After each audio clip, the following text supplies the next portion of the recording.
See that red bar? When it gets to the far right, it will be live on YouTube. 85.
We'll call to order our city council work session. Today is Thursday, March 5th, 2020. All members of the council are here with the exception of Chad Lamb. And tonight we've got a couple items slated for our workshop. First up, we have public infrastructure districts. And the second item is going to be master development agreement, master development plan for Wood Ranch development. Before we get too far into it though, I would like to invite CAO Corbin. Oh, it looks like Mayor is joining us as well. Thank you, Mayor. Thank you. We'll invite Corbin Lee to kind of lead off the conversation, give us an overview of what we're expecting to hear tonight and kind of preface what sort of decisions or milestones we're hoping to hit so that we can make our time this evening as productive as possible. So. Perfect. Thank you. Thank you, Chair. So we're just talking Wood Ranch tonight. We're talking about all the issues relating to Wood Ranch, and the formal agenda says PIDs and then it says Master Development Agreement, Master Development Plan. Those two issues are kind of interrelated. If I may beg a little bit of deference from the council, I want to put up here that we're going to cover 7 different topics about Wood Ranch. And then underneath each of those topics, there's going to be a lot of discussion and some points where we're going to have to ask the council, give us a thumbs up, thumbs down. Are you okay on this issue? So the first thing I want to make sure we're talking about is assignability. We're going to cover PIDs, lanes,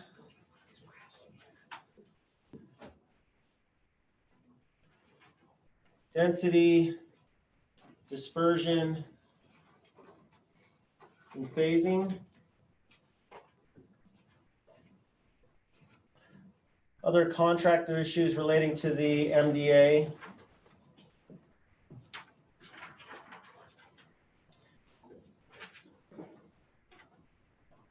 Annexation issues and timing and schedule.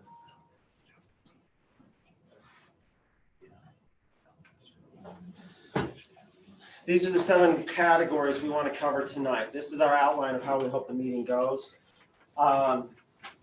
Before I jump into that too much, I want to make sure you all know Jody Hoffman. Jody is our outside legal counsel and expert on land use legal issues, master development agreements particularly, and large master development projects. We felt like as we were getting into this that the MDA was large enough and complicated enough. We needed an outside set of eyes and some expert legal assistance to help us with that. We've retained Jody to help. She's going to be an integral part of the conversation tonight and bring up many issues that help us kind of flesh out some of the discussion we want to have with Wood Ranch. So again, assignability, PIDs, lanes, density, dispersion, and phasing, contract issues, annexation, and then the timing and the scheduling of all things. We know we're sensitive about the time we're taking, but we need to just kind of work through a lot of these issues and discuss and feel out where's the council's comfort level on a variety of these different items. With that said, I'm going to turn on the first topic, assignability. I'd like to turn the time over to Rob and Jody to talk about this topic regarding the assignability of the MDA, because that issue, we're taking that before kids, because that issue will kind of drive the rest of the discussion about the master development agreement. Rob?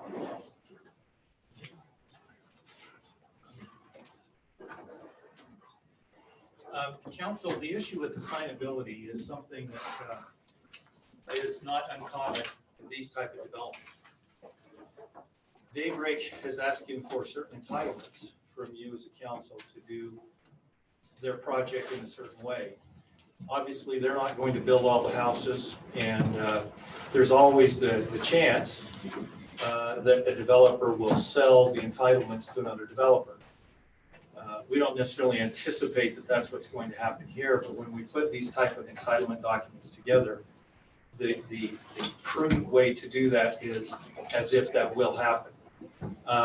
Daybreak has asked that the assignment be unqualified. You have expressed a number of times that your confidence in this development has to do with it's a developer who you've seen develop a similar concept in another city, that you're comfortable with their paradigm and the way they develop. And so the question that we have for you is, to what extent are you comfortable allowing this to be assigned to another developer? And there are certain not necessarily conditions, I guess, that we could put on the assignment, and we just need to gauge what your comfort level is with that. I can tell you that in the prior project, the other project that I was involved with them on, that master development agreement was assignable.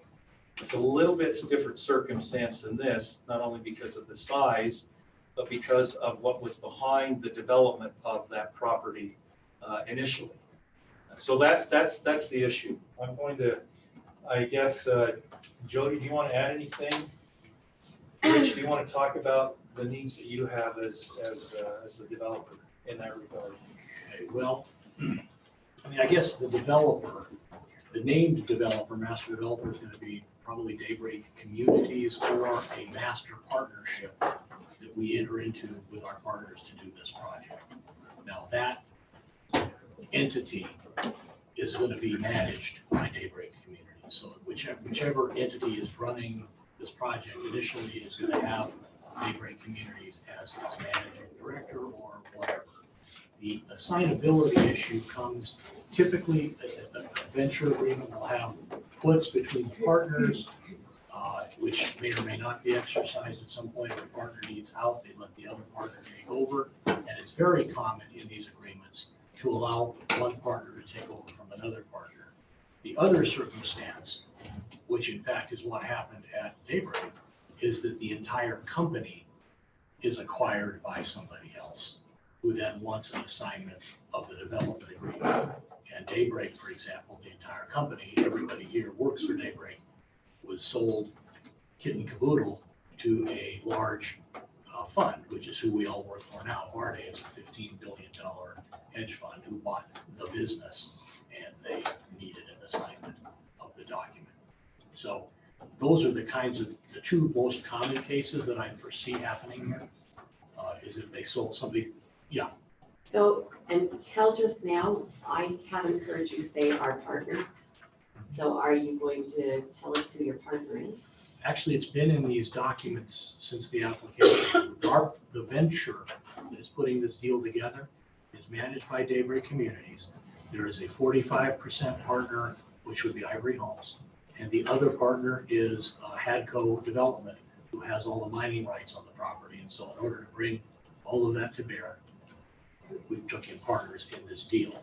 Now, how did that happen? We were all bidding for this property against each other. And it came down to being, okay, David, run it, you get to be a partner in it, but we run the show. And it was kind of that's how that venture came about. And I think that, it's good for, frankly, everybody that Daybreak is going to be doing this development, because we're doing it the way we do it. Ivory, as you know, builds a lot of homes in Daybreak. And we've done a lot of business with them over the years. And we think that when working with us, according to our land plans, they build a better product. So will they be the only home builder then? No. I'm anticipating that Clark will say, I want this segment, that segment, that segment. I anticipate at least 2, possibly more other homeowners, home builders in there. I mean, this is gonna be people who agree to build the way we want to build this product, which is, the integrated segments together in the community. It's not gonna be a typical highway subdivision by any means. And thank you, Rich, and don't mean to interrupt your chain of thought, something you said. One of the things to consider is that part of the task of developing the 3 documents that you're going to be approving, the PCFB zone, the master development plan, and the master development agreement, is assuring that there are adequate protections to the city. Because if this were to be assigned, our chance to have you engage as a legislative body in that at all is gone. Once you give the entitlements, because of the nature of this development, whether it's negotiating on an assignment or the size of lots or any of those entitlements, you're done as a legislative body. And maybe, Jody, do you want to talk a little bit more about that concept? This is something that has changed since Daybreak South Jordan was first put together 15 years ago, back in 2003. So a lot of these issues, by the way, it's nice to meet y'all. A lot of these issues are interrelated. So the assignability is important. It's also important to kind of understand your confidence in this particular developer. I think there's generally a lot of confidence in Daybreak communities. Because of that confidence, what I've noticed in some of the documents is it's a lot of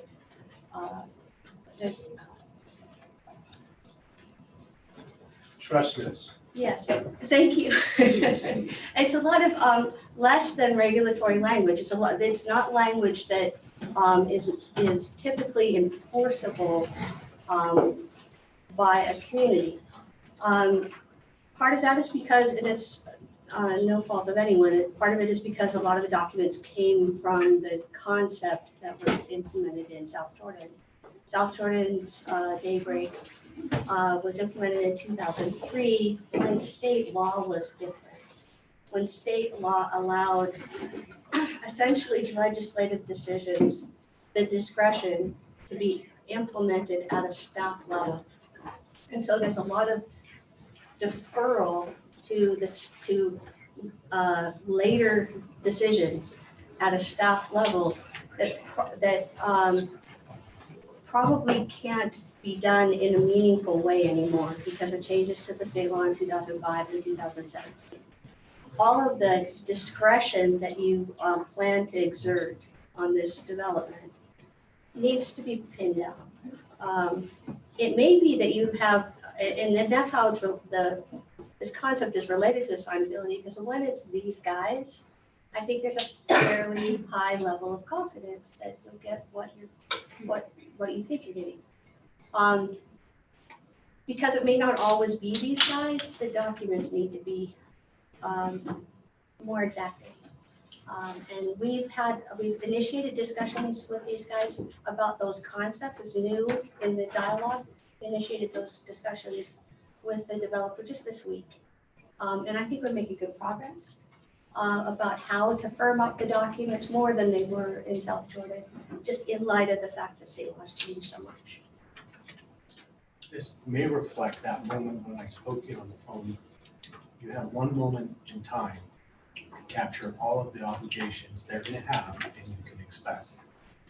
So that's where Jody's role in working with Daybreak communities will finalize on that day, that evening, when you vote to approve any of those documents. It will then proceed forward based on those documents. And our certainty about what we're enabling evolves from questions about how much, exactly how this land plan meets itself out over time. And we just need to put more detail into the documents than we've had in the past, in the last several months of discussions about this. How does, and I'm probably jumping a half step ahead as well, but how does assignability deal with the PID? Where the PID allows the developer to, for lack of a better term, borrow bond. Uh-huh. How does the assignability affect the PID and the bonding amount and the money? So, I mean, so here's my thought. Mhm.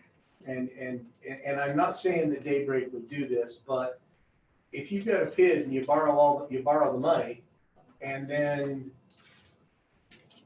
how do we ensure that gets spent or transferred to you know what I'm, to the new person? That part I'm not as concerned about, because of how the Public Infrastructure District statute's written and the money is actually controlled by a trustee. Okay. I'm not as concerned about that. We're all learning about these PIDs because they're brand new. Right. And the more we learn, the more detail that we can provide. My understanding, boy, Randy, I shouldn't be venturing on this stuff, because you've got counsel for PIDs. But they're essentially private activity bonds, and the most likely buyer is someone affiliated with the developer. So when we talk about assignability, how do we guarantee that the person that it's going to be, person, entity, that's purchasing or wants the assignment, how do we guarantee that they're economically viable and that if they took it over, they would actually be able to continue with the project? Yeah, I've been thinking about how to do that and how to build in some language that would help us. Perhaps comparable experience in similar types of development would be one of those things that we would add in as an objective standard for the assignability. We can always put in financial terms that, of similar financial strength. But I'm more concerned in this kind of development because it is so much dependent on the quality of the developer that's implementing these subdivisions. That I think it would make sense to look for a developer with demonstrated experience in this type of development, not just home building, but this type of innovative plan mixed use community. So with the assignment, sorry, I'm asking all the questions. With the assignment, does the council have the authority to approve the assignment? Or once we approve the assignability clause, we're stuck with?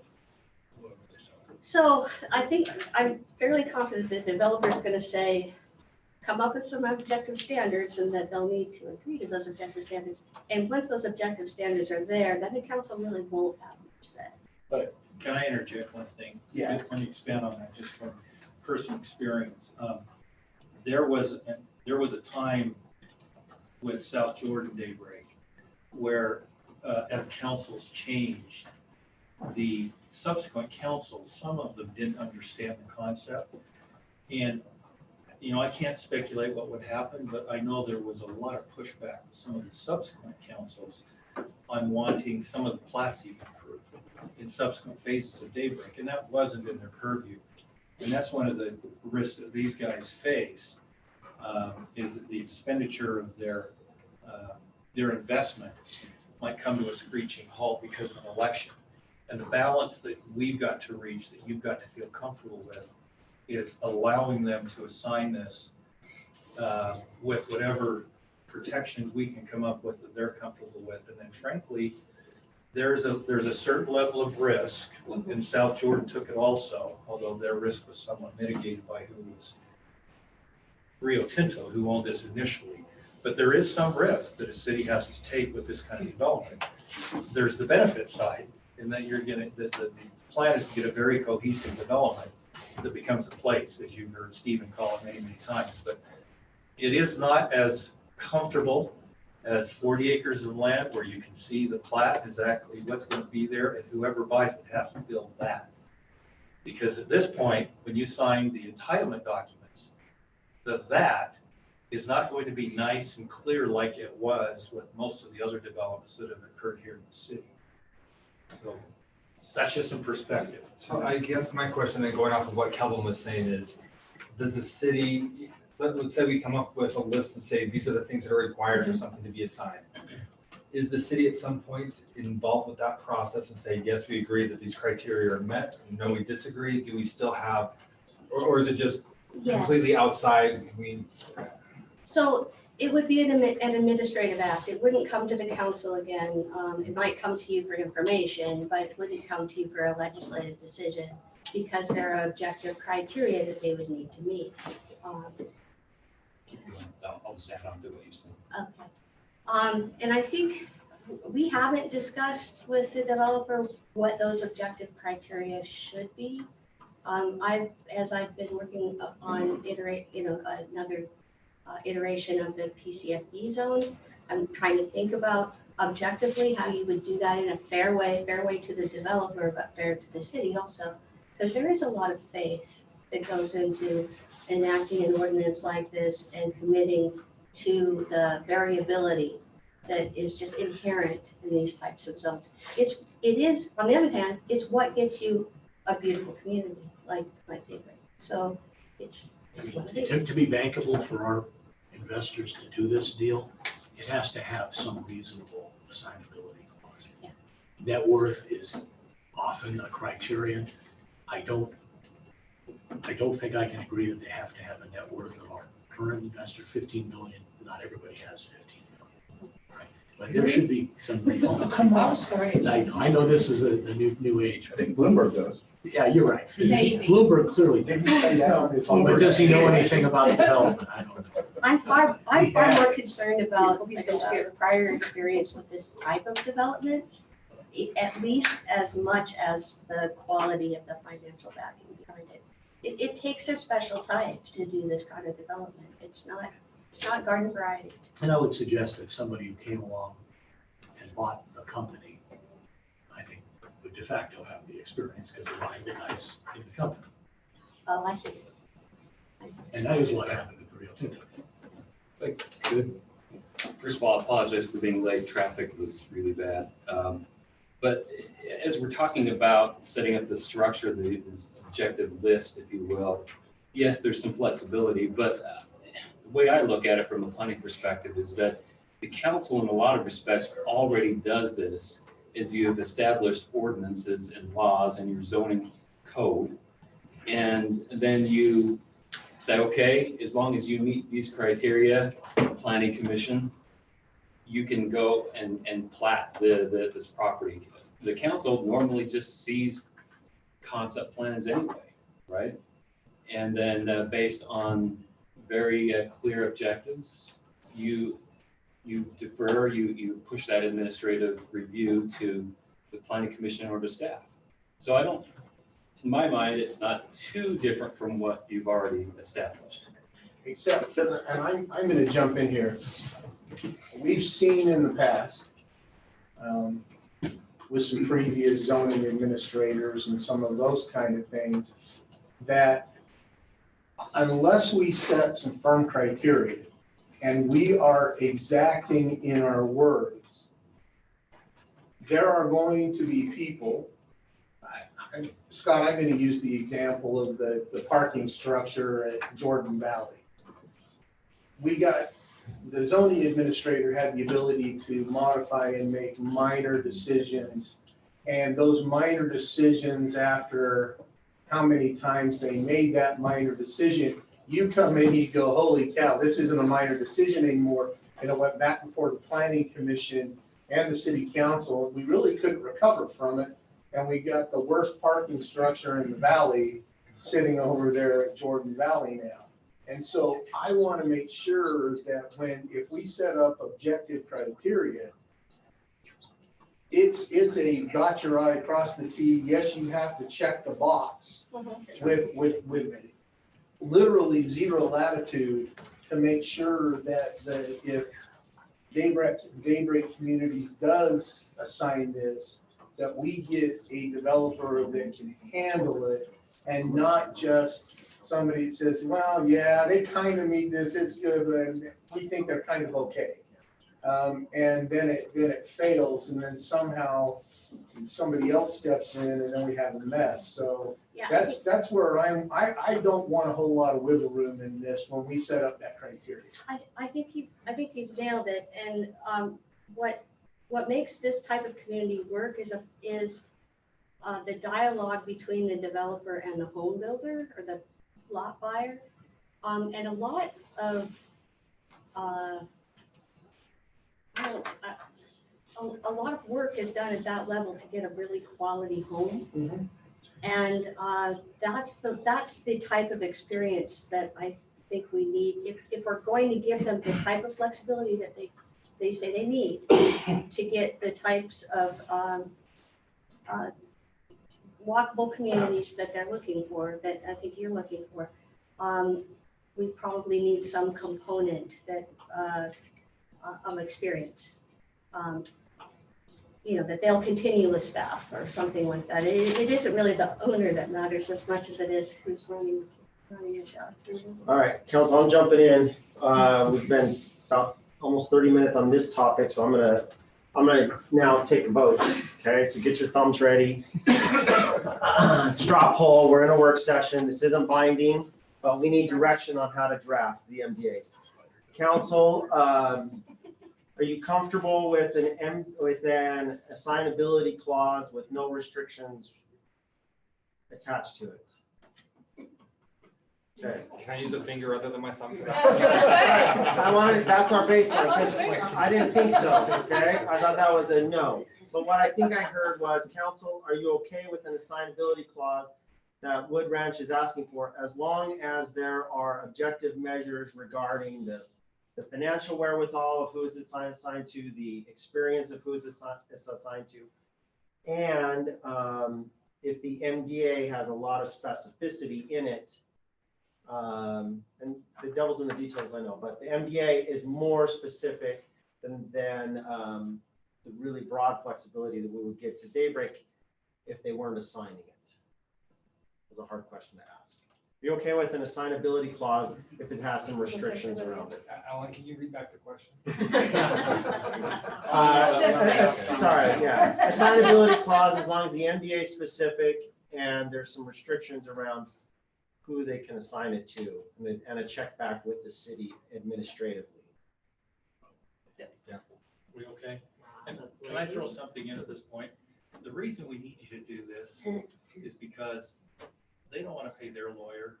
And as much as I love Jody, and I've known her for a long, long time, We don't want to pay her either.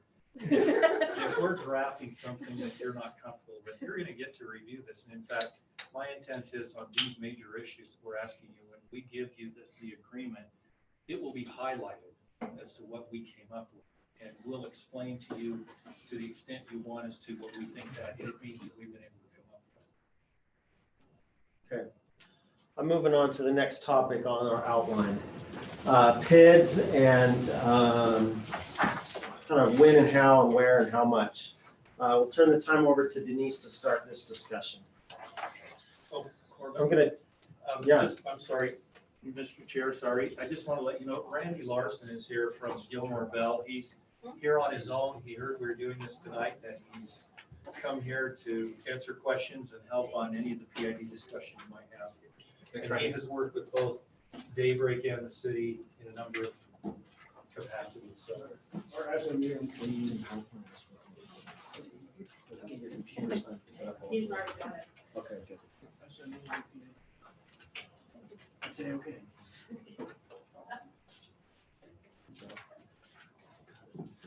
Is this something new? This is the policy document.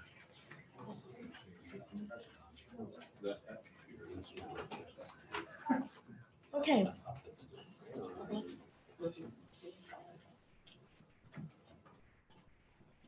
Where's Rachel? it's down there. Yours for Aaron Mendenhall. Oh, Wrong Rachel. the mouse is. I think it's on TV the other day. Rachel's there. She lives with Monica and Phoebe. Not that Rachel either. Use the mouse on your laptop. I guess that. No, it's you're not. talking about that Ah, I touched it. That's what you get. that's what I felt this morning when I called you too. That's how tech support Touched works. it. Okay, so, we're gonna have a discussion on a policy document for PIDs as well as the governing document. So this is gonna be intermingled. White slides are related to a policy document, which is the barriers or corral, so to speak, that you're putting around any request or intention of a developer to create a PID. White slides. A darker slide, which kind of looks like your granite countertop at home, is based on Woods Ranch. And you'll see the differentiation, and there's a lot of decisions to be made during this whole presentation, okay? So first of all, we're gonna talk about what the process is for PIDs, which we've gone over before, but I wanna just freshen us up a little bit. Senate Bill 228 gave the authority in the basic structure, set the mill levy rate at 15 mills, no greater than, and limited the scope to only public infrastructure owned by the municipality or creating entity eventually. The policy document is a city policy. It's a document where we say we will only consider any requests for review under these guidelines. It gives our intent in creating a PID, gives our limitations, what we're accepting, and is applicable to any development, no matter who they are. Okay? So that's the next one. Those are the white slides. Governing document is really specific. It's specific performance measures, specific limitations, a specific geographical location. That's actually what starts to begin to put the corral around that actual PID, whoever you are creating it for, which in this case would be Wood Ranch. And finally, the interlocal agreement. That tends to just be a legal contract. That's the enforcement, and that is